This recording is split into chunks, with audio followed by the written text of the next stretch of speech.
जब मेरा बच्चा होने वाला था तो मैं डिलीवरी करवाने आबू रोड के हॉस्पिटल में गई थी। हॉस्पिटल में वो नर्स दीदी और मनोज डॉक्टर ने अच्छे से ख्याल भी रखा था और इसका इलाज के बारे में भी बता दिया था। कुछ परेशानी भी नहीं हुई, इसलिए खुश हूँ मैं।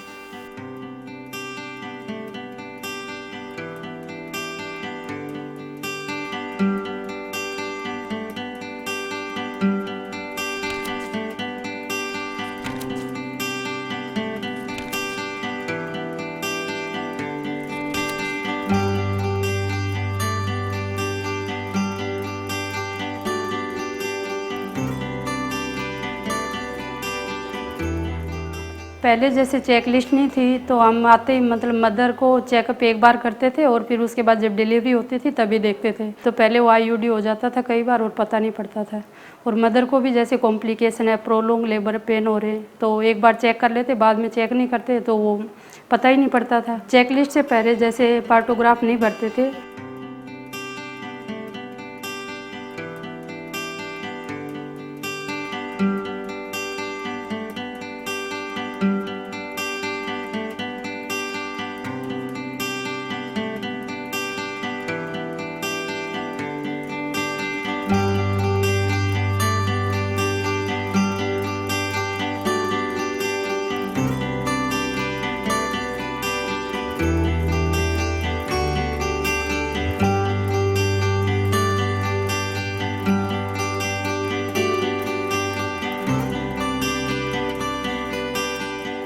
चेकलिस्ट आने के बाद हर चीज़ जैसे रिमाइंड हो जाती है हमारी।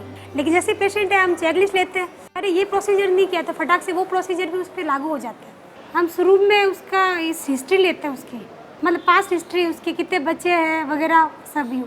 फिर उसका टेम्परेचर लेते हैं और बीपी लेते हैं, फिर पीएपीवी करते हैं उसका। 4 सेंटीमीटर डायलिटेशन हो जाता है तो पार्टोग्राफ शुरू करते हैं। हम हर आधे घंटे में फिटनेस की एफएसएच देखते हैं।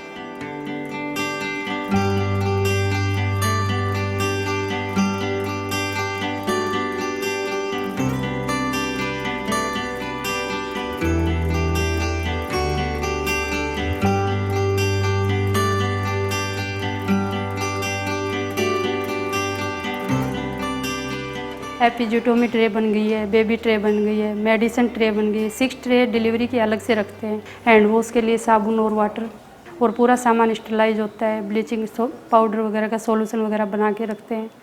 बेबी को मतलब रिसेक्टिजेशन के लिए एम्बू बैग वगैरह है कि नहीं है।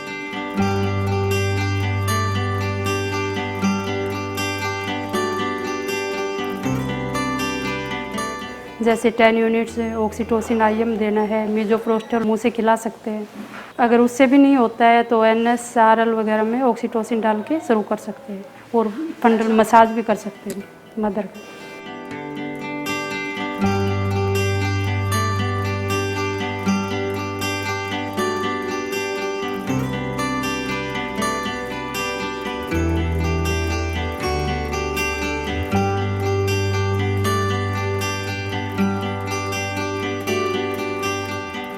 बच्चा जब डिलीवर्ड हो जाता है तब उसका माउथ और नोज से उसके जो सिक्रेशंस है उसको साफ़ करते हैं हम। उसको ड्राई कपड़े में लेते हैं, पोंछते हैं, उसको गर्म रखते हैं। अगर उसका रेस्पिरेशन शुरू नहीं होता है तो फिर उसको ऑक्सीजन देते हैं, एम्बू बैग लगाते हैं। बेबी एकदम ठीक हो जाता है तो हम जितनी जल्दी होती है उसके माँ के पास भेज देते हैं। और माँ को सिखाते हैं KMC के लिए, कंगारू मदर केयर के लिए, और माँ को मोटिवेट करते हैं कि वो जल्द से जल्द दूध पिलाना शुरू कर दे और उसको हमेशा गर्म रखें।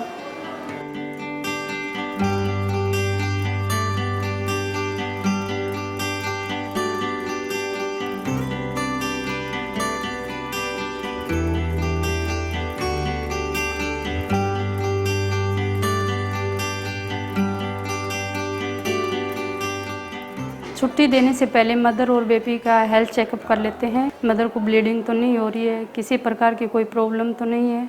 फिर उसको फैमिली वेलफेयर प्रोग्राम के बारे में भी बताते हैं और फिर उसके मतलब खतरे के जो संकेत हैं बेबी में, मदर में, तो उसके बारे में बताते हैं। अगर कोई भी बात हो, टेम्परेचर ज़्यादा हो, चक्कर आ रहे हो तो तुरंत हॉस्पिटल है।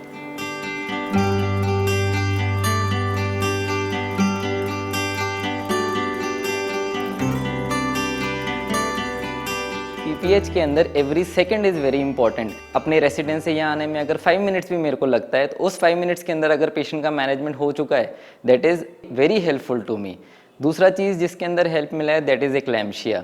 Now when there is a checklist, they are like there is somebody standing who is saying now check the blood pressure, okay, now see the tongue of the patient, do a haemoglobin checkup, do a HIV checkup. तो they take the blood pressure. When the blood pressure is high, they directly call me. So it has been very useful to me as well as for the patients, because it is like I am standing with them 24/7 even though physically I am not. Checklist सभी जगह होना चाहिए, इसलिए चाहिए कि मरीज को समय रहते हुए भी मतलब बीमारी से बचाने का अवसर मिल जाते हैं और मैटरनिटी मृत्यु को और IMR और MMR को कम लाने में सहायता मिलती है।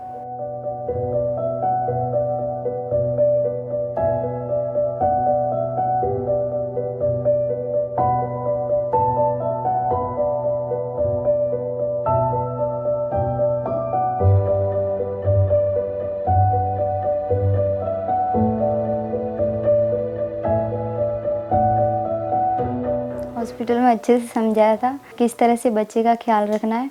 जब मेरी अगली डिलीवरी होगी तब भी मैं आबू रोड की सरकारी हॉस्पिटल में जाना चाहूँगी, क्योंकि उन्होंने डॉक्टर और सिस्टर दीदी ने अच्छे से ख्याल रखा था।